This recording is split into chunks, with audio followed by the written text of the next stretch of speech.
kita merasa tidak layak? Apakah kita pernah merasa sudah terlalu banyak gagal, terlalu jauh dari Tuhan, lalu kita berpikir, Tuhan pasti kecewa sama aku.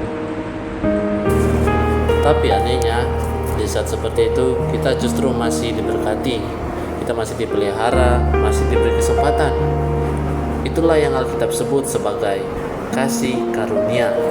Di dalam bahasa Yunani adalah charis, yang dimana sesuatu yang kita terima bukan karena kita layak, tetapi karena Tuhan itu penuh kasih.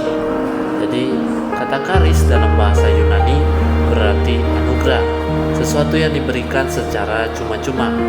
Ini bukan upah, ini bukan hasil usaha, ini bukan karena kita cukup baik.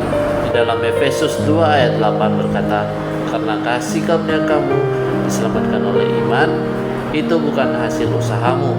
Nah, artinya di sini jelas, keselamatan bukan karena hasil kerja manusia. Itu karena adalah hadiah dari Tuhan. Seringkali kita tanpa sadar hidup dengan pola berpikir, harus layak dulu baru diberkati.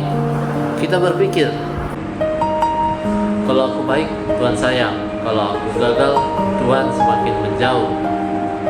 Padahal kebenarannya terbalik. Tuhan mengasihi kita terlebih dahulu, bahkan saat kita masih menjauh darinya. Karunia selalu datang lebih dulu, baru perubahan itu menyusul. Coba kita bayangkan seorang anak kecil yang jatuh saat belajar berjalan. Apakah orang tuanya berkata, kalau kamu bisa berjalan sempurna, baru Papa sayang kamu? Tidak. Justru saat anak itu jatuh, orang tuanya akan mengangkat, memeluk, dan menyemangati anak kecil itu. Kenapa? Karena kasih tidak menunggu kesempurnaan. Begitu juga dengan Tuhan. Dia tidak menunggu kita menjadi sempurna dulu, baru Dia mengasihi kita. Karunia-Nya hadir justru saat kita lemah. Di dalam Roma 5 ayat 8 berkata, Kristus telah mati untuk kita ketika kita masih berdosa.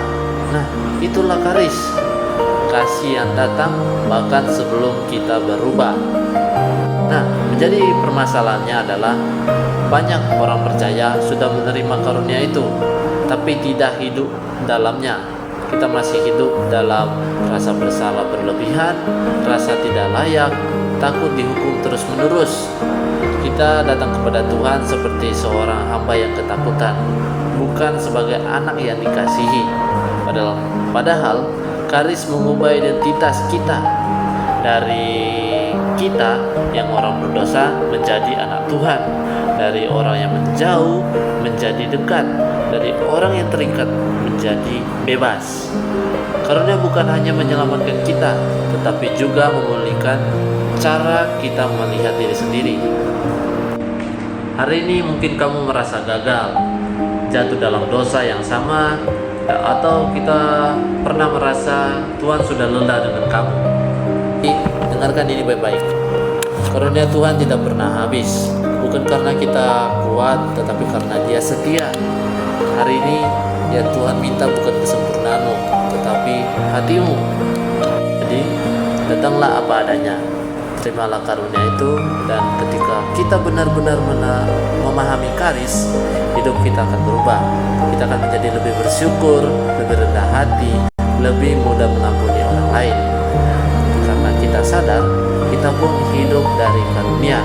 Jadi hari ini ingat satu kata ini, yaitu charis, yang artinya adalah karunia. Kasih yang tidak bisa dibeli, kasih yang tidak bisa dibalas, kasih yang tetap ada bahkan saat kita jatuh. Tuhan tidak menunggu kamu untuk menjadi sempurna. Dia hanya menunggu kamu untuk kembali. Terimalah karunia itu dan hiduplah di dalamnya. Tuhan Yesus memberkati.